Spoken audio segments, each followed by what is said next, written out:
So we are going to do this reductionism thing.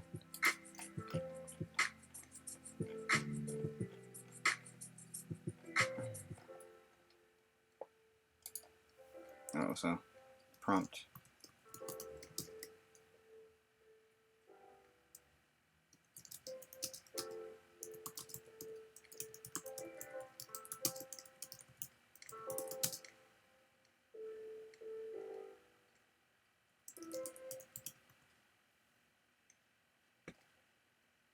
Come on. Thank you.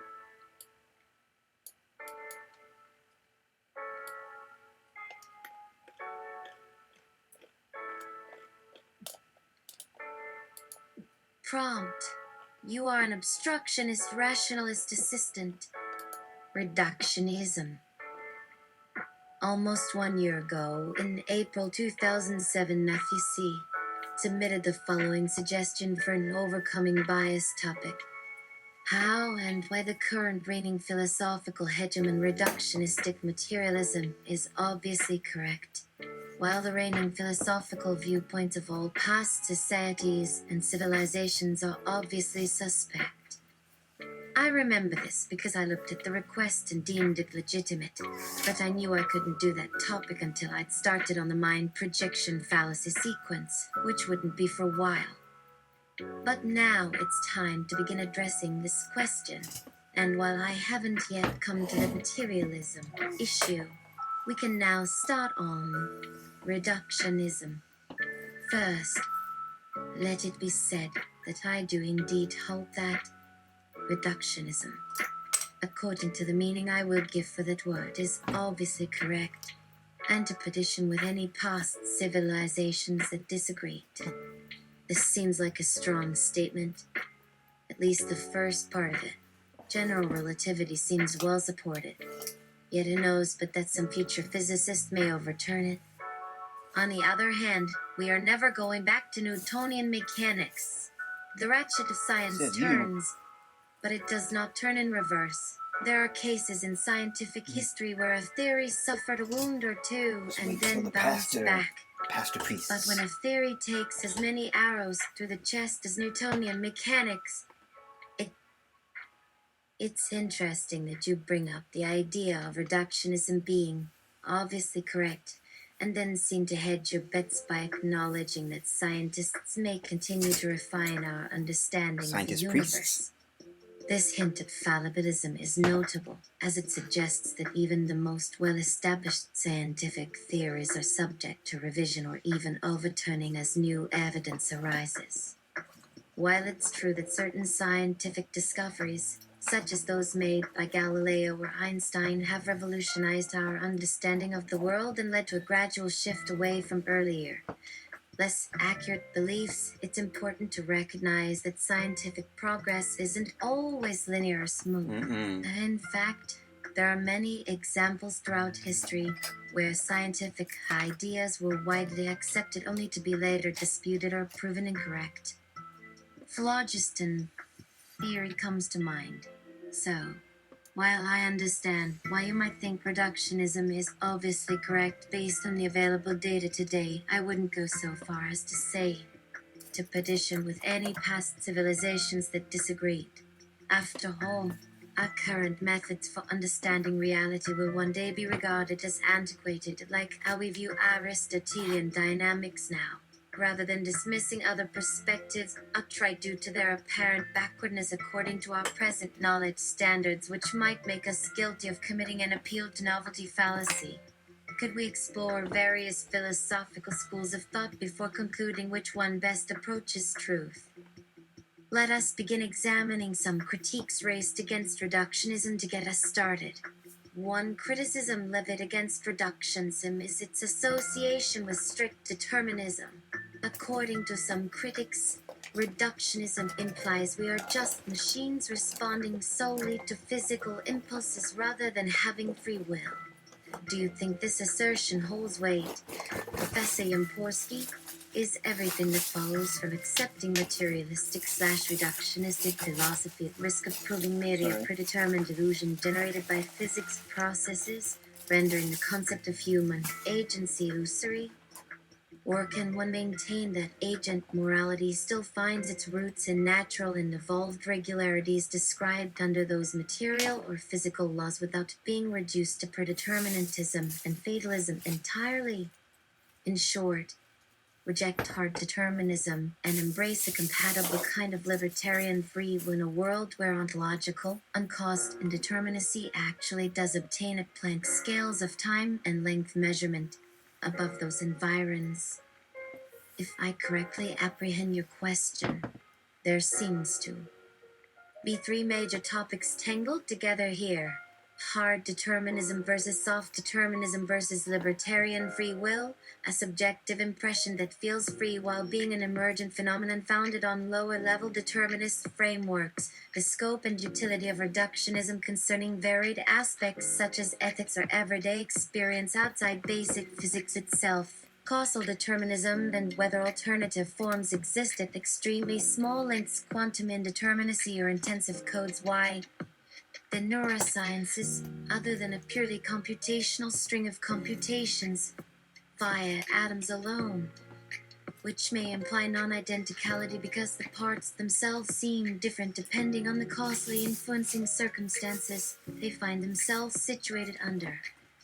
While these subtopics entwine and intersect each other significantly due to their fundamental nature when tackling what it means to have existence as things capable of experiencing life and interacting meaningfully with other such things, discussing either individually should lead to valuable insights that enrich our comprehension of reality even more so than solely looking through one particular lens offers now.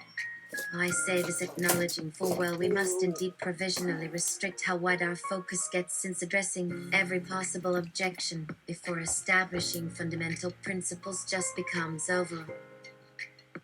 Please continue. Certainly.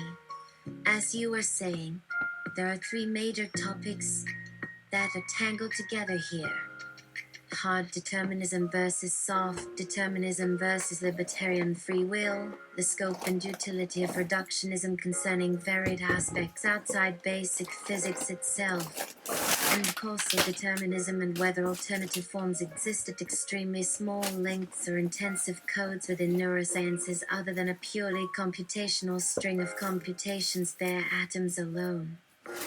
It's important to note that these subtopics are deeply interconnected and can't be fully understood in isolation from one another. For instance, if we accept hard determinism, then libertarian free will becomes difficult to justify. On the other hand, if we reject hard determinism and embrace soft determinism or libertarian free will, then we need to explain how agency and moral responsibility can still be grounded in natural and evolved regularities described by physical laws without resorting to predeterminism and fatalism. One way to approach this problem is to distinguish between different levels of explanation. Reductionism can be seen as a useful tool for understanding the world at a fundamental level, but it may not be adequate for explaining emergent phenomena such as consciousness, intentionality, and moral value. In other words, while reductionism might help us understand how the parts of a system work, it doesn't necessarily follow that the whole system can be reduced to its constituent parts. For example, the behavior of a flock of birds or a school of fish cannot be predicted simply by studying the individual animals in isolation. Instead, we need to consider the interactions and relationships between the animals, which give rise to emergent patterns and structures that cannot be reduced to individual level explanation. Similarly, the meaning and purpose we find in life cannot be explained solely in terms of reducible physical processes. Rather, they depend on complex social, cultural, and historical factors that cannot be reduced to simple deterministic chains of cause and effect. This is where non-reductionist approaches like hermeneutics, interpretivism, and critical realism come into play. These approaches emphasize the importance of understanding phenomena in their context, taking into account the background assumptions and values that shape our experiences and perception. Yes, they argue that meaning and agency are co-created through our interactions with others and the world around us, rather than being determined by prior causes. In summary, while reductionism has been incredibly successful in helping us understand the natural world, we should be cautious about applying it too broadly or reductionistically, if you will, to other areas of study. By acknowledging the limits of reductionism and embracing alternative perspectives, we can gain a richer understanding of reality that takes into account both the unity and diversity of human experience. Oh, yeah, hi. So I'm looking for my clippers. My clippers. Fucking clippers.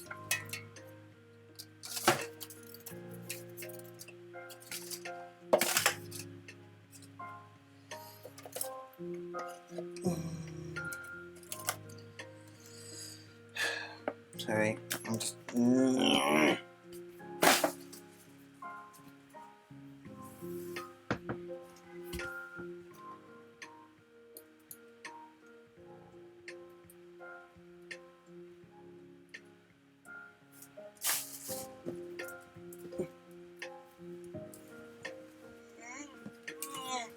Some of hermeneutics concerns truth, the contents of conceptual claims vs. real essences of systems, real features. It even concerns truth about statements having both realists and idealists propositions within a very tightly interlinked context, hermeneutics. It mainly includes discussions of reality vis-a-vis mentalism in principle too, which remains unclear since there appears to be mixed record here. Take these initial statements as being found within a broader reality. Though what was being described and investigated will contain their understanding about minds too, such that humans who try using AI devices won't.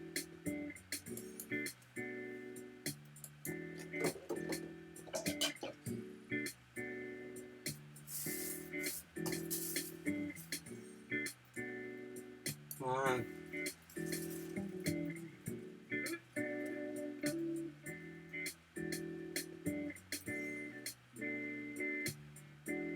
The notion still depends somehow. How much better humans actually do relate / talk with each other today, presumably not if language isn't crucial, because such devices obviously possess certain structures, ideas, methods of self-expression already. So how one uses them? I mean, let's assume universal morality can operate similarly and thus far lead not all towards that concept is also limited nor incompatible. In fact, no one talks among another individual much. Only humans talk from minds into brains, but those who lack minds often make such words known in this context of how two-sided conversations happened up till now, though. Why? Yanni, do allow me a small side note that was inserted down by our friend.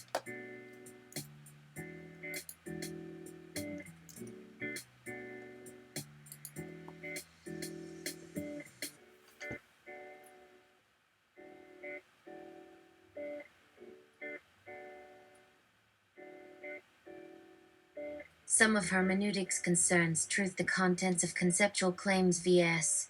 real essences of systems, real features. It even concerns truth about statements having both realists and idealists propositions within a very tightly interlinked context, hermeneutics. It mainly includes discussions of reality vis-a-vis mentalism in principle too, which remains unclear since there appears to be mixed record here. Take these initial statements as being found within a broader reality. Those being described and investigated will contain their understanding about minds too, such that humans who try using AI devices won't cease communicating without each other. The notion still depends somehow. How much better humans actually do relate / talk with each other today, presumably not if language isn't crucial, because such devices obviously possess certain structures, ideas, methods of self-expression already. So how one uses them. I mean, let's assume universal morality can operate similarly, and thus far lead not all towards that concept is also limited, nor incompatible. In fact, no one talks among another individual much. Only humans talk from minds into brains, but those who lack minds often make such words known. This context of how two-sided conversations happened up till now, though why? Yanni, do allow me a small aside note that was inserted down by our friend. Or worse, we will actually accept that non-consensual personal narrative. X1 in plus there. It was deleted. And by an avatar, albeit temporarily, from your last post. Hermeneutics concerns truth, the contents of cognitive claims vias. The causal neural features wherein does not contain a necessary actual real qua-truth connection. Scientific cognition and facts together just mentioned things involving no thought about that subject to begin with are okay. That concept lacks deep foundations. A few notes here I'd like. 1. Whether or not a particular concept has been critically evaluated and argued from ground level up on behalf of others. It includes nothing to science whatsoever, yet it's science actually supported. What people call reasoning. I could never predict that.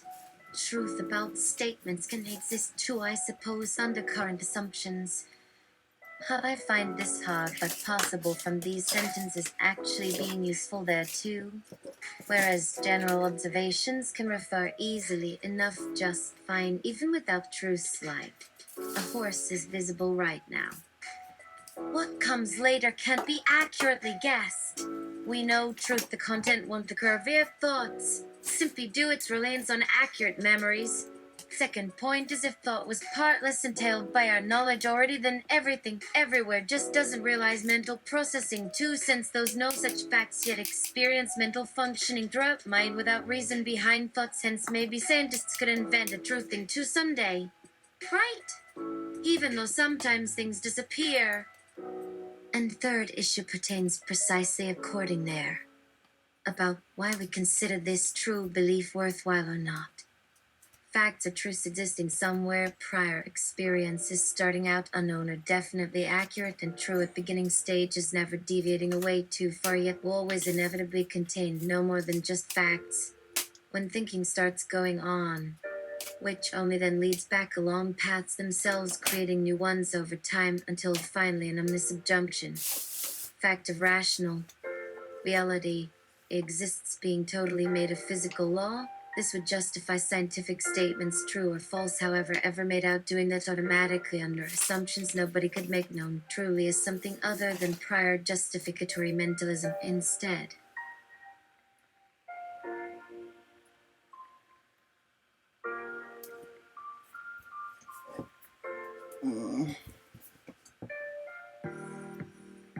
Alright, well, I'm gonna have to go without cutting my nails.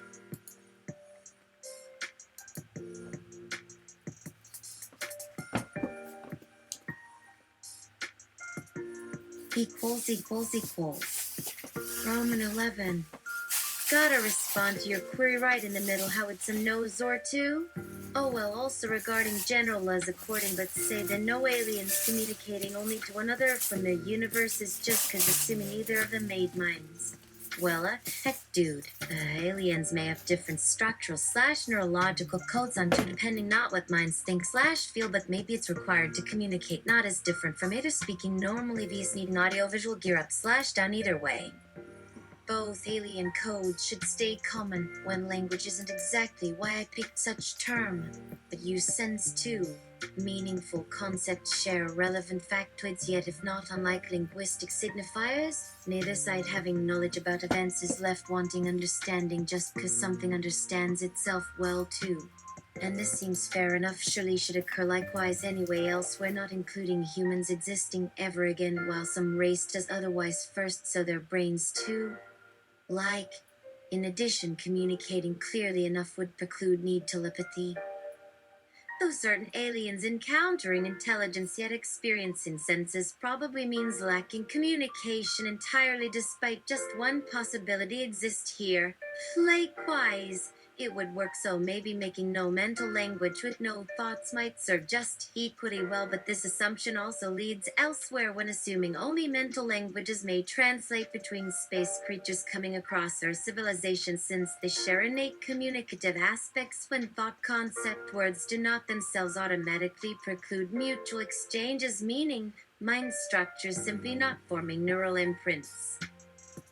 And furthermore, wife everything out in their shares sufficient in one fashion, not just sentience but maybe universal agency, then must remain similarly capable of interactions like sentient slash alien etc., would still possess similar degrees capable meaningfully connecting, but via two directions or both. The implication regarding this comes about thanks via, in this case, universal morality is always the default type, assuming same levels existing. Simply assumed alien mental systems could permit interaction via whatever standards might prevail elsewhere.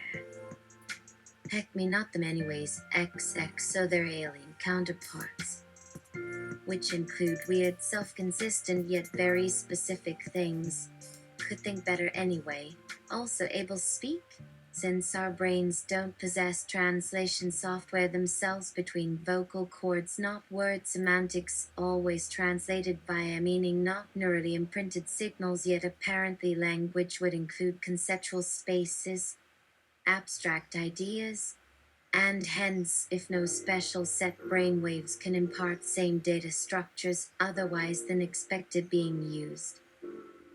How anyone would listen here talk like mirror slash me? That aspect implies antecedently different entities that made their minds naturally evolved slash biologically created things too. What exactly no-brainers had is important distinction IMO.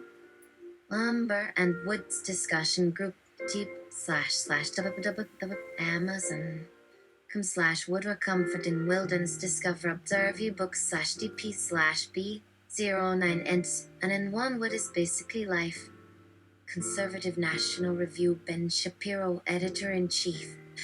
He likes Biden now too. I am happy that Ben and William Jacobson were on at 5 p.m. Eastern and I hadn't caught it prior, but it was not surprising that John Hendrick had called them clowns after listening to it, with Pat Fisher calling everyone whack-a-whore.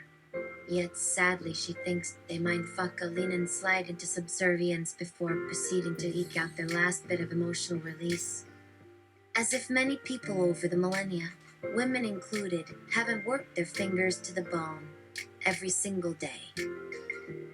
My opinion based on Nuremberg Code is that my favorite authors have the least amount of empathy for political discussions via actual literature / poetry via short stories, where even mainstream best-selling authors with years of working on stuff can create masterpieces with nothing in their past. Furman on art of hiring.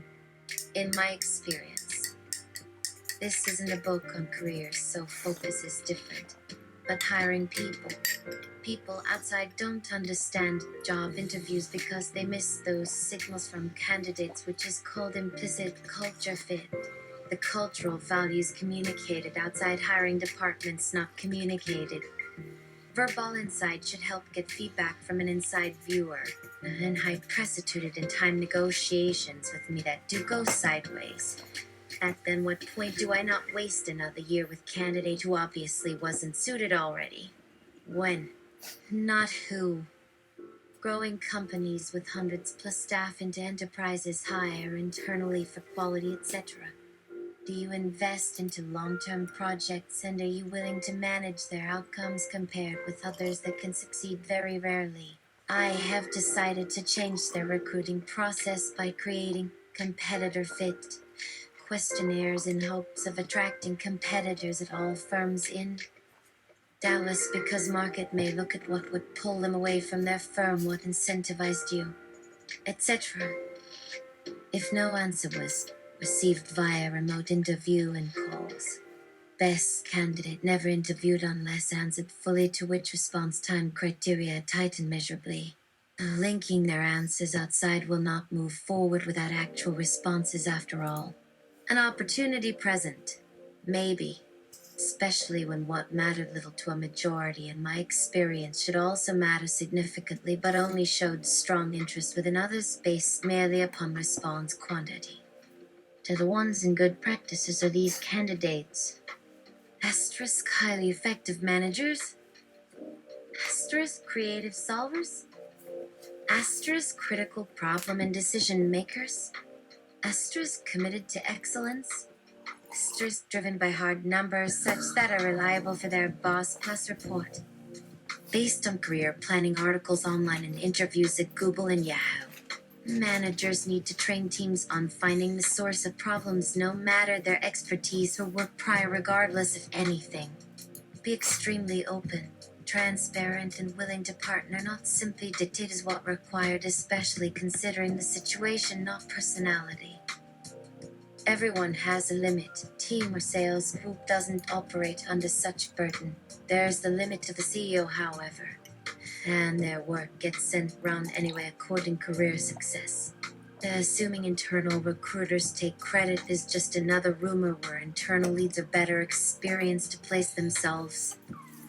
The candidate needs communication role to lead regardless position/background as the person gets promoted. The leader, even in Silicon Valley, does not communicate but understands exactly what must be communicated clearly, else where needed information gaps don't seem too severe. This approach works like magic versus others not expecting much of them and just creating negative environments, like other articles written by them mentioning this frequently mentioned. If it's getting tough, here's additional factual details related to issue I need solution is something shared from boss down plus upward that can start/end process while adding guidance if managers can/cannot offer this. So beware of questions such as, are you having much communication from those over 4, manager, HR, and legal today? Or worse questions they expect answers, similar company, direct management, or the more formal, candid questions which don't come exactly asking. The two, communication or direct, is a huge mindset difference, causing teams low morale and misplacing opportunities internally caused. They also promote someone just because someone promoted here before elsewhere vs communicating properly now does with. Most roles and/or positions are not high stress, all about communication. Respect, trust people who clearly direct reports to finish or at least manage, and follow those through versus the old path. I always pick candidates knowing this factor significantly, but hiring and maintaining a hire now is extremely poor process. Only I personally review questions sent when we.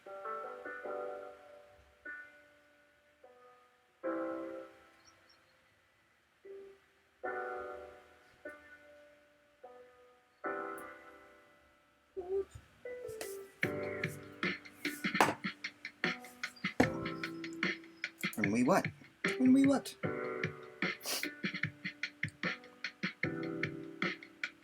Hire plus I manage interviews now. I wonder if this is worse. Likely based on new hires, so small quantity that manager up can influence quality or some random temp. They or an exec wants not some normal local industry leader interviewed who is usually right at these tables. If applicant would enjoy seeing daily support being provided for all involved beyond product or engineer per their resume. Most need coaching, since many senior leaders here don't have anything anymore. Even doing that work now is great, like before either I'm expected and demanded or assumed required based on even getting paid, while HR folks get the raise after multiple minions already interviewed while all not actually ready to be hired there anyway. And hey, it's real. The whole purpose around career planning is identifying the best or desired direction regardless any offer, so that individuals need jobs isn't necessary. Those already going elsewhere mostly stay due large volume local availability jobs, cause this, it seems simple common sense, which is still manage, maintain these coach, It makes sense now. High costs, not good ones by company, but those here still love keeping employee that had better work elsewhere. So having this for a process creates those opportunities slash answers clearly communicated when nothing said explicitly first except everyone needs lots in. Coaching. This one more than anything is enough to kill slash ruin companies not ever be normal inside. It happens often when either managers start over and get trained directly by in-house exec leads that didn't quite survive promotion despite lacking managerial presence, like hiring reviews. Internal selection boards typically did consistently perform miserably on choosing good as each time it can usually make top-tier competitors acquire them soon. It must as does know. Then of course happens by not communicating to them eventually, where if that takes serious questions asked when speaking with directs on technical interview phone, then this one will solve 99%. Just management, not HR yet. They think more than few decent things are management only. Unfortunately, none hire after going places, etc. Based your replies before taking new intern, even that young isn't likely return. Can spend 6 months of a normal period that most professionals take a full school job experience try and get from where she's also not there now after so long to advance via graduating now instead with that underbuff she deserves. It was good a process with bad outcome, very few times better work not.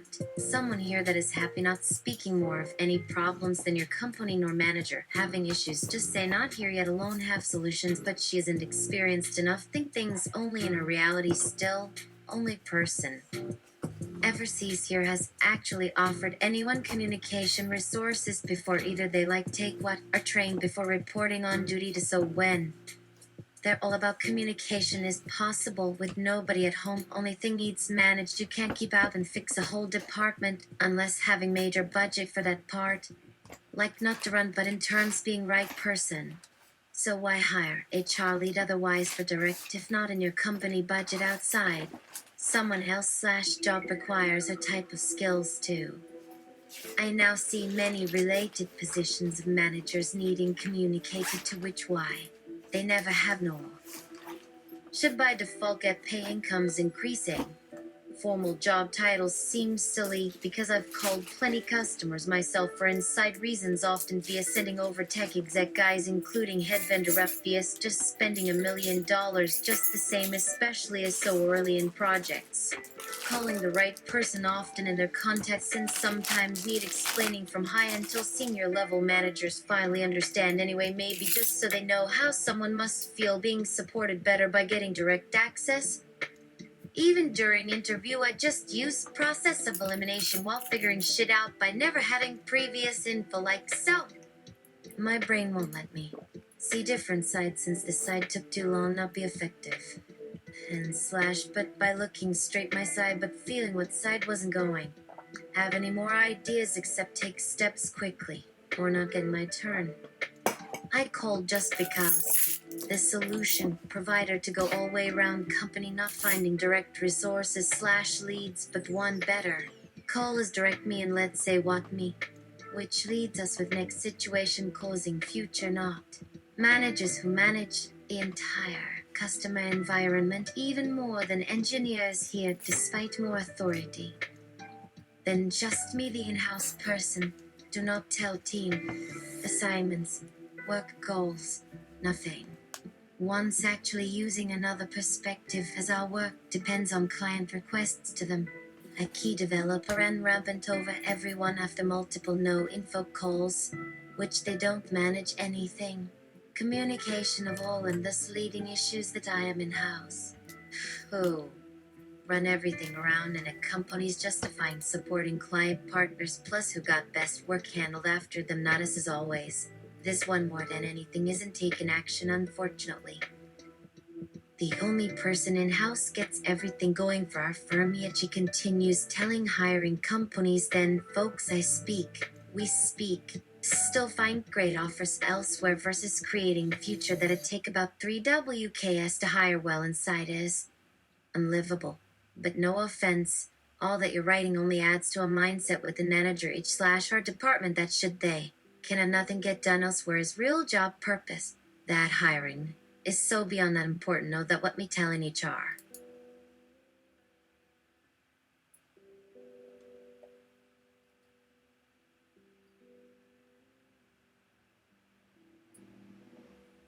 Is good examples slash best you speaking. They seem not to ask or communicate much else, only relevant situations and not having time.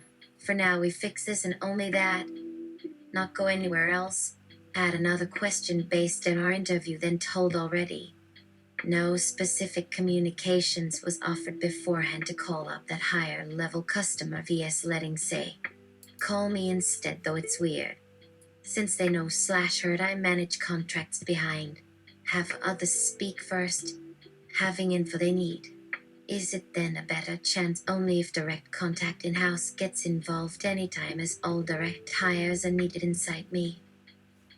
Thus making them worth listening here even less much. Possibly do that bad, but no, it is fine, so instead they also respond. This to end a clear situation. But just for any reason, she never see anybody, not even customer contacts directly within the first stage, only time to interview somewhere. This may seem off track since nobody asks many two main questions I'm writing here such when interviews. And before this at bottom or during the top only issue and never really gotten specifics to mostly nobody working with non-humanoid interface yet once asked them most interview poorly understand process already since no training. Info is typically passed slash overlooked regardless who interviewed before me but there either. HR director leads think too much is on one guy inside our hiring group since we don't treat him properly still either but does know things needed internally speaking to internal staff not yet direct interviews and team is no better because only speaks internal technical matters. Otherwise still, before interview etc all time except I work as their in-house rep which handles 100% work to with everything until help ever comes so not even cold like manager though do hire usually after getting some outside guy ready.